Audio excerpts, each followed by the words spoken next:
Welcome to our channel, where we dive into real-life dilemmas that can make your heart race and your head spin. Today's story is one of love, misunderstanding, and a sauce-filled showdown that could change everything. Stay tuned as we explore whether you should be angry at yourself for walking out when your boyfriend dropped the mic, or rather, the pot, with an insult. It was a weekend afternoon, and I had just finished cooking a hearty pasta dinner for my boyfriend, who was buried in exam books. The kitchen smelled of garlic and fresh herbs. It felt cozy and warm inside his small apartment. I'd made meatballs with chunky sauce and vegetables, my go-to comfort food when the world gets too chaotic. But as I placed the pot down on the table, a chill ran through me. My boyfriend had walked in from studying and asked, "What's for dinner tonight, Beachy?" The word hung there like a foggy mist, thick with malice and dripping disdain.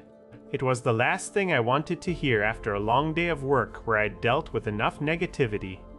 You see, that word, BTH, isn't just an insult, it's a trigger for me. It brings back memories of toxic relationships and abusive behavior from people who should have been there to support and uplift me. So when he said it, my blood boiled. I was already frazzled, but this pushed me over the edge. "Nothing's for dinner tonight," I snapped, dropping the pot of sauce onto the floor in a burst of red. The sound echoed through his apartment, filling every corner with its wet thud and splatter. And you better not hear me using that word again. My boyfriend was stunned more by the mess than my words. He started yelling about how he needed to study and couldn't deal with this right now. But I was done.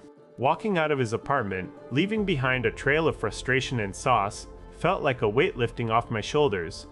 I went to my friend's house, where we shared a bottle of wine and laughed about the absurdity of it all. Meanwhile, he bombarded me with texts and calls, trying to explain that it was just a joke, a TikTok trend. "What do you mean, it was a trend?" I asked him back. Is calling women beachy-chi-chichins now something people find funny? He wanted me to clean up the mess he made, but I couldn't bring myself to return. The next morning, more messages flooded in angry texts demanding that I take care of his rug. "Leave it overnight?" "That's disgusting," I replied. "If you can't handle your own cleaning, maybe you shouldn't be surprised when someone else doesn't want to do it for you." We went back and forth like this for days. He kept pushing the same line about how it was just a joke, but every time he did, my anger simmered higher. I told him point blank that demeaning me wasn't something funny, it's a clear sign of disrespect. Now, here we are. His exams have ended, but our relationship is hanging by a thread. He says he doesn't see me as his BTG, he just thought quoting jokes was okay. And now I'm left wondering if this silly TikTok trend has torn us apart. Am I overreacting? Did I make things worse? Can you imagine having your partner throw your kindness back in your face and then asking for help cleaning up the mess they made? It's a heart-wrenching situation, one that leaves me feeling like my efforts to support him were met with indifference at best and cruelty at worst. This isn't just about dropping food or cleaning floors. This is about respect, about knowing when something crosses the line and how you react in those moments of raw emotion. If someone uses language that triggers a deep-seated pain, it's not asking too much to expect them to be mindful of your feelings.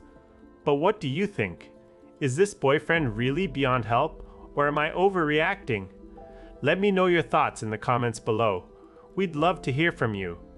Remember, whether you're dealing with a heated argument or trying to navigate tricky relationship waters, it's important to stay true to yourself and your values.